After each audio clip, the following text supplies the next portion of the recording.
Hello hello everyone. Welcome to space X physics classes. ये जो YouTube channel है, ये आप सभी लोगों के हायर एजुकेशन के लिए क्रिएट किया गया है।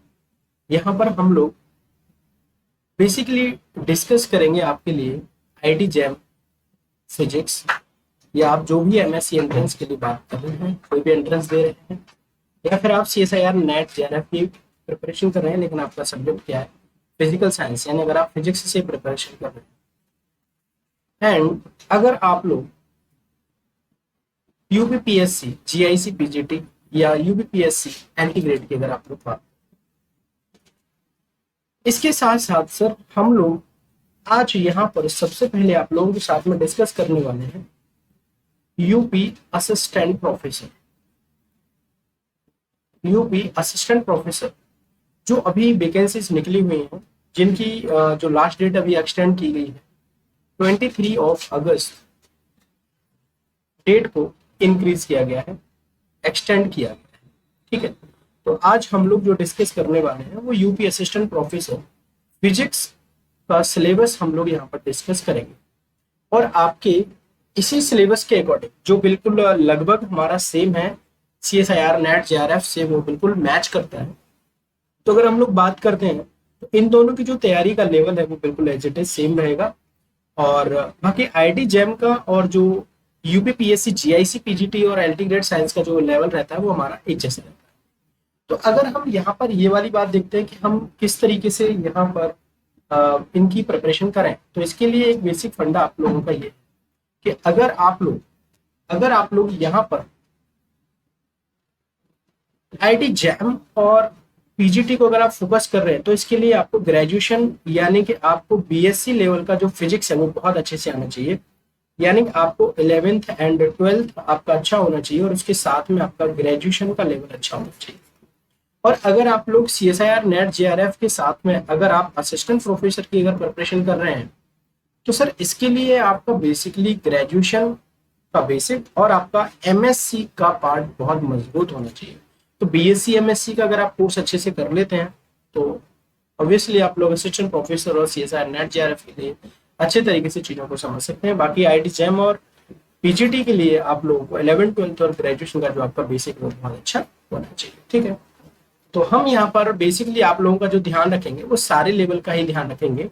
तो मैं यहाँ पर जो आपके साथ में डिस्कस करूंगा, मैं बिल्कुल 12th 11th एंड 12th का स्टैंडर्ड आपके साथ में डिस्कस करूंगा, जिसमें हम लोग बेसिकली बात कर सकते हैं। जैसे आपका नीट का फिजिक्स हो गया, तो मैं उसके प्रीवियस ईयर क्वेश्चन यहाँ पर कराऊंगा।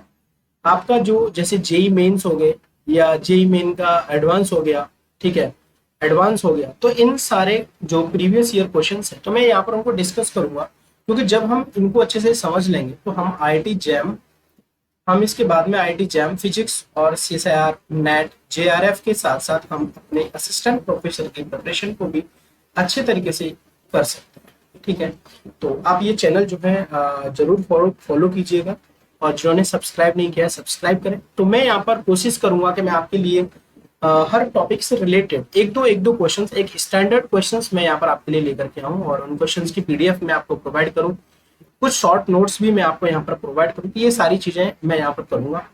और इसके लिए हम अभी ये चैनल जस्ट हमने क्रिएट करा है, तो कुछ एक टेलीग्राम पर भी हम एक चैनल क्रिएट करेंगे स्पेस एक्स फिजिक्स क्लासेस के नाम से ही, जहाँ पर आपको शॉर्ट नोट्स और इनसे रिलेटेड क्वेश्चंस और इनका जो सिलेबस है ऑफिशियल, वो वहाँ पर आपको प्रोवाइड हो जाएगा। ठीक है, तो आज जस्ट मैंने आपको इन्फॉर्मेशन इसके बारे में बताया है कि हम किस किस चीज़ों को यहाँ पर किस तरीके से फॉलो करें। सर अगर हम यहाँ पर बात करते हैं इसके सिलेबस को लेकर, सर इसका जो सिलेबस है, ऑफिशियल जो सिलेबस है सर, वो हमारा ये वाला सिलेबस है। तो आप यहाँ पर देख सकते हैं UP higher education service commission Prayagraj. तो प्रयागराज में ये जो कमीशन है, वहीं से हमारी जो वैकेंसी आउट हुई है। और फिजिक्स का जो कोड है ना सर, फिजिक्स का जो कोड है हमारा वो है 76। ठीक है भाई, तो फिजिक्स का जो कोड है हमारा वो क्या है हमारा 76। ठीक है भाई,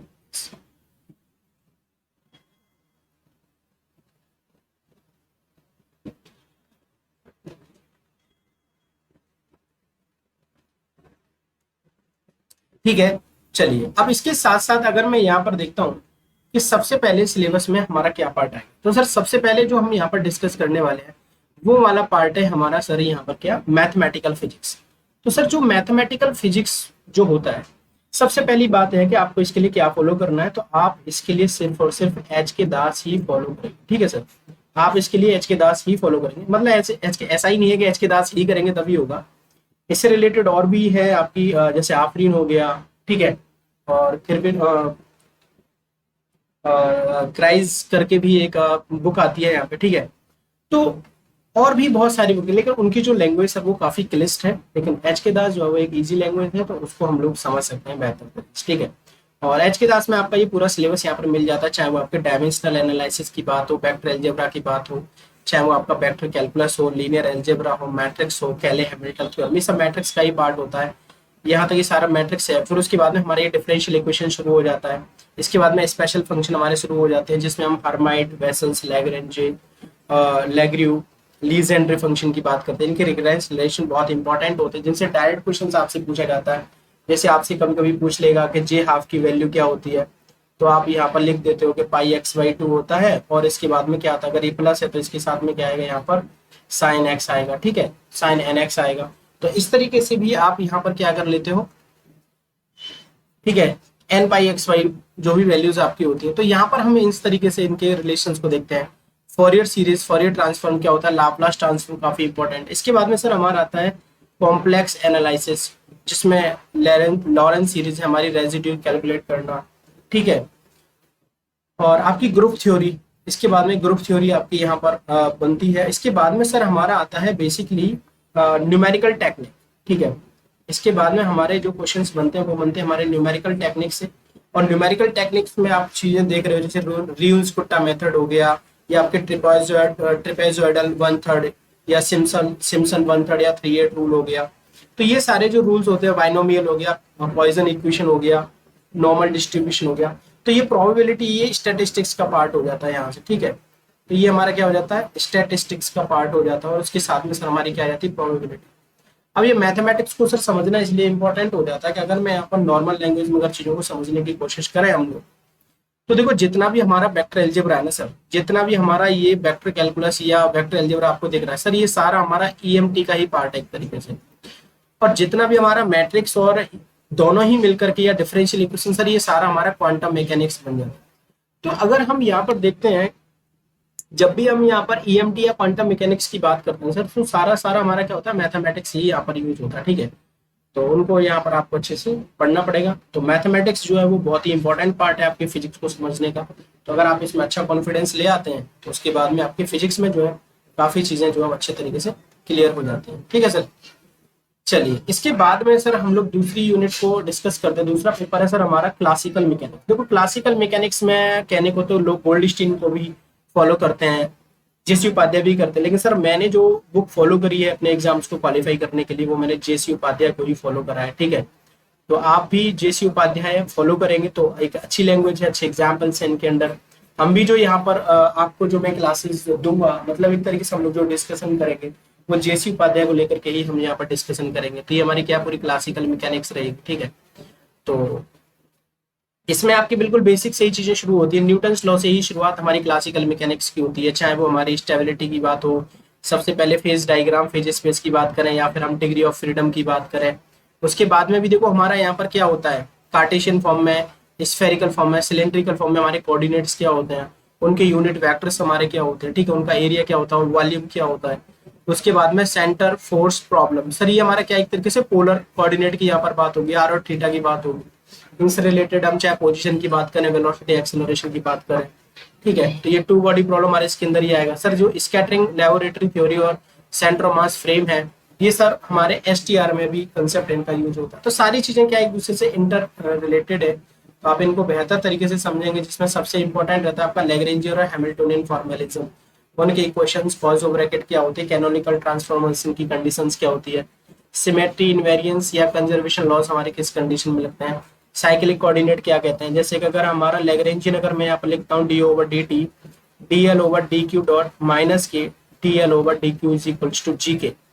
अब जी के हमारा क्या हो जाएगा, जीरो हो जाएगा अगर ये कंजर्वेटिव का केस आ रहा है। तो अगर सर हमारा DL/dq अगर सर जीरो हो जाता है तो इसको हम क्या बोल देते हैं, साइक्लिक कोऑर्डिनेट की कंडीशन बोलते हैं। तो अगर ये बेसिक कंडीशन सर अगर हमें पता होती है तो हमारा Lagrangian L is equals to T minus के भी हो जाता है और Hamiltonian H is equals to T plus भी हो जाता है, जो हमारे एनर्जी कंजर्वेशन लॉ को समझाता है, ठीक है ना। तो ये चीजें आपको देखनी पड़ेंगी कि अगर लैग्रेंजियन अगर हमारा कंजर्वेटिव कंडीशन में है तो क्या होगा। तो अगर हमारा जी के है, अगर वो हमारा नॉन कंजर्वेटिव कंडीशन में, तो हमारा D over D Q dot minus K D U over D Q होता है। जैसे कि आपने देखा होगा जेसी उपाध्याय में भी आपको ये एग्जाम्पल्स गिवन है कि अगर कोई चार्ज पार्टिकल अगर हमारा कोई भी यूनिफॉर्म मैग्नेटिक फील्ड में अगर वो टाइम के साथ में वेरी कर रहा है, sorry non uniform magnetic field में है, तो वहां पर हम किस तरीके से उसका लैग्रेंजियन और हैमिल्टनियन कैलकुलेट कर सकते हैं। मास एनर्जी इक्विवेलेंस यानी कि ये हमारा क्या शुरू हो जाता है, यहाँ से STR शुरू हो जाता है, special theory of relativity. Twin paradox काफी इंपॉर्टेंट है, ठीक है। तो ये सारी चीजें सर हमारी आप जेसी उपाध्याय से ही कवर कर सकते हो। इसमें कुछ चीजें होती हैं जिनसे क्वेश्चन हमारा आता ही है, जैसे वो है हमारा स्टेबिलिटी एनालिसिस, यहाँ से क्वेश्चन हमारा आता ही है, ठीक है। इसके बाद में सर अगर हम बात करते हैं पेपर नंबर 3 तो वो है हमारा EMT। सर EMT के लिए जो सबसे ज्यादा जो बुक बोली जाती है, जब मैंने भी फॉलो करी है, तो सर वो है हमारा ग्रिफिथ वाली बुक, ठीक है। तो जो ग्रिफिथ वाली बुक है वो बहुत अच्छी बुक है, ठीक है। तो ग्रिफिथ की प्रॉब्लम्स को जो है हम यहाँ पर सॉल्व करने की कोशिश करेंगे। ग्रिफिथ को सॉल्व करने से पहले सबसे पहले आपका वेक्टर एनालिसिस जो है सर वो बहुत अच्छा होना चाहिए। तो अगर वेक्टर एनालिसिस आप अच्छे से कर रहे हैं H के 10 में से, मैथमेटिक्स अगर आपको बहुत अच्छा होता है तो आप फिजिक्स में बहुत अच्छा कर जाते हैं, कोई प्रॉब्लम वाली बात नहीं। तो सर इसमें आप समझ रहे हैं इलेक्ट्रोस्टैटिक से शुरुआत होती है बिल्कुल बेसिक से, गॉस लॉ। सर इसके लिए भी ना आप एक काम और कर सकते हो, जो मेरा मानना है, आप इसके लिए ना HCV भी यूज कर सकते हैं। HCV पार्ट 2 आप यहाँ पर यूज कर सकते हो, ठीक है। तो एक्चुअली क्या होता है, मैंने भी यहाँ पर HCV यूज करी थी, उसमें काफी बहुत अच्छा दे रखा है, और जब आप HCV पढ़ लेते हो तो उसके बाद में आपको ग्रिफिथ करने में ना कोई दिक्कत होती ही नहीं है सर, है ना। तो मेरा मानना है आप पहले HCV फॉलो करें, उसके बाद में आप ग्रिफिथ पे यहाँ पर आएंगे तो आपके लिए अच्छा होगा, ठीक है। उसके बाद में सर आप यहाँ पर देखते हैं क्वांटम मैकेनिक्स। देखो क्वांटम मैकेनिक्स में आपको दो चीजें बोली जाती हैं, लोग आपसे बोलते हैं सर ग्रिफिथ कर लो, लेकिन सर मैंने कभी ग्रिफिथ इसमें फॉलो नहीं करी सर, मैंने हमेशा जेटली को ही, ठीक है ना, मैंने हमेशा जेटली को ही यहाँ पर क्या है फॉलो करा है। क्योंकि जेटली की सबसे अच्छी बात ना सर मुझे ये लगी कि उसमें एक तो सॉल्व एग्जाम्पल्स हैं जो हम लोगों के लिए देखो काफी टफ हो जाता है, मैं बिल्कुल बेसिक लेवल से बात कर रहा हूँ, ठीक है। तो अगर आप जेटली के एग्जाम्पल्स अगर सॉल्व कर लेते हो तो जेटली के आप अनसॉल्व को भी बहुत अच्छे तरीके से सॉल्व कर पाते हैं। तो ये एक पॉजिटिविटी बुक आपको देती है जो मुझे बहुत अच्छी लगती है, ये वाली बुक। अगर आप जेटली कर रहे हैं तो वो आपके लिए क्या है, उसके सॉल्व को देख करके आप अनसॉल्व कर लेंगे, ठीक है। तो मैं कोशिश करूंगा कि मैं आपके साथ में यहाँ पर जेटली वाली बुक को फॉलो करूँ, जिससे आप अच्छे तरीके से प्रॉब्लम्स को समझ सकते हैं। अब यहाँ पर हम मेन चीज देखेंगे ना, देखो वेव पार्टिकल ड्यूअलिटी यानी बात करें हम डी ब्रोगली हाइपोथेसिस से इसकी शुरुआत होती है। चाहे हम बात करें, देखो इसमें मैट्रिक्स आएगा, मोमेंटम स्पेस आता है। देखो एक बार मैंने PhD का इंटरव्यू दिया था, तो तो मुझसे ये वाला क्वेश्चन पूछा गया था कि हम क्वांटम मैकेनिक्स में जो स्पेस यूज करते हैं वो हमारा क्या होता है, तो मैं इसका नहीं बता पाया था, ठीक है। तो मोमेंटम स्पेस इसका आंसर होता है। तो उस समय हम भूल गए थे कि भाई हमें क्या पूछना चाह रहा है, क्योंकि इंटरव्यूअर जो क्वेश्चन पूछता है वो आपको एग्जैक्टली तो नहीं बताते ना। तो मैं और बाकी चीज़ों के आंसर्स दे रहा हूँ लेकिन वो मेन पॉइंट नहीं बोल पा रहा। तो कुछ चीज़ें ऐसी हो जाती है जो हमें आती हैं और फिर हम उनसे क्या हो जाते हैं, समझ नहीं पाते सर, ठीक है। तो यहाँ पर भी आप सारी चीज़ों को बहुत बेहतर तरीके से समझ पाएंगे, ठीक है। तो मेन चीज़ आपकी यही रहेगी कि आप इसके लिए जेटली को ही फॉलो करें। बात आती है इसके बाद में थर्मोडायनेमिक्स स्टैटिस्टिक्स। इसके लिए RF हम लोग हमेशा यूज करते हैं। एक बुक हमें बताई जाती है, काफी अच्छी बुक है, लेकिन इसके लिए ना एक बहुत ही लोकल पब्लिकेशन में आपको बता रहा हूँ, वो है आपका सर एक मेरठ का पब्लिकेशन है, बाकी एक स्टैटिस्टिकल की बुक आती है, ठीक है। मेरठ का पब्लिकेशन है, तो आप उसको यूज कर सकते हैं, काफी अच्छी बुक है वहाँ की, ठीक है ना। मेन चीज इसमें भी है कि देखो थर्मोडायनेमिक्स की मेन चीज ये है, तो बेसिक वाला थर्मोडायनेमिक्स होता है। थर्मोडायनेमिक्स में दो चीजें, एक तो लॉ ऑफ थर्मोडायनेमिक्स पढ़ लो, एक मैक्सवेल इक्वेशंस पढ़ लो। एक मैक्सवेल इक्वेशंस पढ़ लो, मैक्सवेल रिलेशंस आप लोग पढ़ लीजिएगा, ठीक है, कि एंट्रोपी और टेम्परेचर के बीच में और आपका V और U के बीच में। तो ये सारी चीजें आपकी क्या हो जाती है, आपके रिलेशन यहाँ से बन जाते हैं, ठीक है। और दो चीजें हमारी एक और होती है, तो रियल गैसेज जिसमें हमारी बहुत सारी चीजें, चाहे हमारा जूल थॉमसन इफेक्ट हो या फिर हमारा जूल थॉमसन इफेक्ट हो, या फिर हमारा क्या हो यहाँ पर जूल्स कूलिंग इफेक्ट हो, न्यूटन कूलिंग इफेक्ट हो। इसके बाद में हमारा आइडियल गैस इक्वेशन से रिलेटेड जो भी चीजें आती हैं, तो इनको हम कुछ पार्ट्स में ब्रेक कर लेते हैं।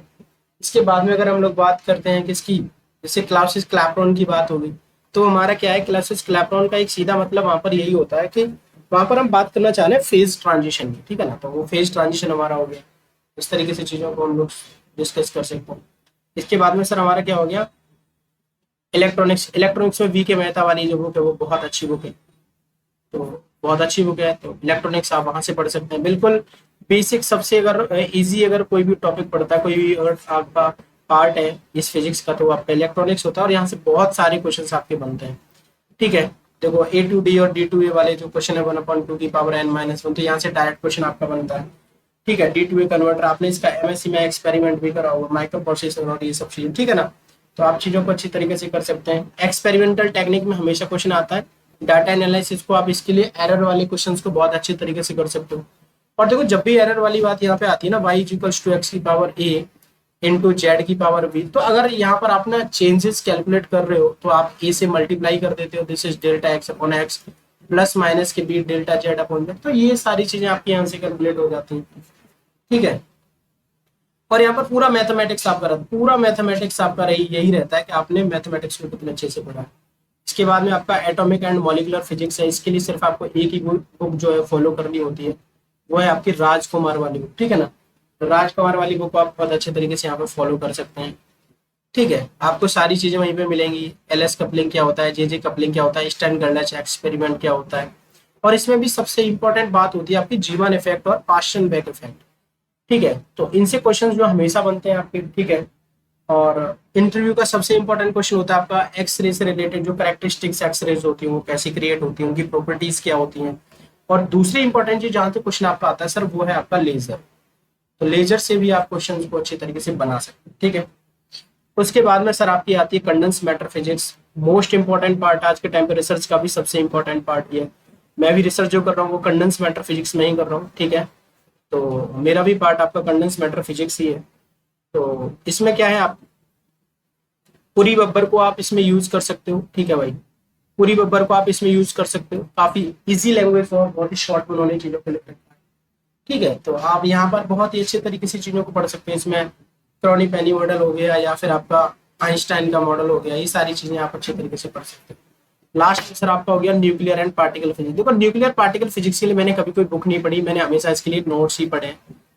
नोट्स मैंने इसके लिए इसलिए पढ़े क्योंकि एक तो इसमें दो तीन चीजें ही इंपॉर्टेंट है आपकी, जैसे एक तो हम पार्टिकल फिजिक्स की बात करें तो पार्टिकल्स का डिस्ट्रीब्यूशन आप एक चार्ट बना करके कहीं से भी चीजों को पढ़ सकते हो, जो एलिमेंट्री पार्टिकल्स का क्वार्क बेरियन मीजोन्स या लेप्टॉन्स होते हैं, कौन कौन सी स्टैटिस्टिक्स को फॉलो करते हैं, इन सारी चीजों को आप पढ़ सकते हो। बाकी दो चीजें इंपॉर्टेंट है, लिक्विड ड्रॉप मॉडल और सेल मॉडल, ठीक है, लिक्विड ड्रॉप मॉडल और सेल मॉडल। सेल मॉडल आपको यहाँ पे कहीं पे भी दिख रहा होगा, ठीक है भाई, सेल मॉडल दिख रहा है ये वाला, ठीक है ना। तो लिक्विड ड्रॉप मॉडल हो गया और सेल मॉडल हो गया, उसके बाद में अल्फा बीटा गामा का डिके हो गया, और बाकी चीजें आपकी बहुत इंपॉर्टेंट होती हैं, चाहे वो आपकी बाइंडिंग एनर्जी की बात हो, चाहे वो आपकी बाइंडिंग एनर्जी की बात हो, जैसे number of protons into Z plus हमारा क्या होता है ए माइनस के Z number of neutrons into mass of neutron, ठीक है, mass of proton into Z A minus Z into M N minus के capital M into C square, तो ये हमारा क्या हो जाता है, यहाँ पर बाइंडिंग एनर्जी आ जाती है। बाइंडिंग एनर्जी पर न्यूक्लियन आपसे पूछता है, फिजन फ्यूजन की छोटी छोटी बात है, तो आप ना इसको किसी भी बेसिक नोट से आप पढ़ सकते हैं। आप कोई भी कोचिंग इंस्टीट्यूट आपने फॉलो कराओ GSRI में जाके, जैसे मैंने बेसिकली यहाँ पर जो इसके नोट्स फॉलो करे हैं सर, वो मैंने कैरियर एंडेवर के जो नोट्स हैं वो मैंने यहाँ पर जो है इनको फॉलो करा है।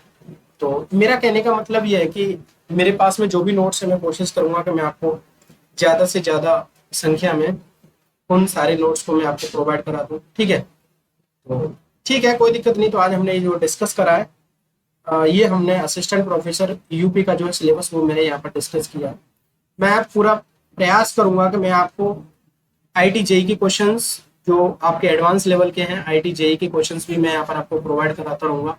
ग्रेजुएट लेवल IIT JAM के क्वेश्चंस भी मैं आपको यहाँ पर प्रोवाइड कराता रहूंगा, और उसके साथ साथ मैं जो बेसिकली फोकस करूंगा सर वो CSIR नेट के प्रीवियस ईयर क्वेश्चंस पर और उनके सिलेबस पर ही फोकस करूंगा, जिससे आपकी असिस्टेंट प्रोफेसर की तैयारी बहुत अच्छी तरीके से होगी, ठीक है भाई। तो चैनल को एक बार सब्सक्राइब कर लीजिएगा, और जिन लोगों ने सब्सक्राइब नहीं करा है वो सब्सक्राइब कर लीजिए, स्पेस एक्स फिजिक्स क्लासेस। तो मैं कोशिश कर रहा हूँ आपके लिए, एक छोटा सा ये मेरा प्रयास है। मैं कोई टीचर नहीं हूँ, मैं कोई प्रोफेशनल टीचर नहीं हूँ, मैं एक रिसर्च स्कॉलर हूँ, ठीक है भाई। तो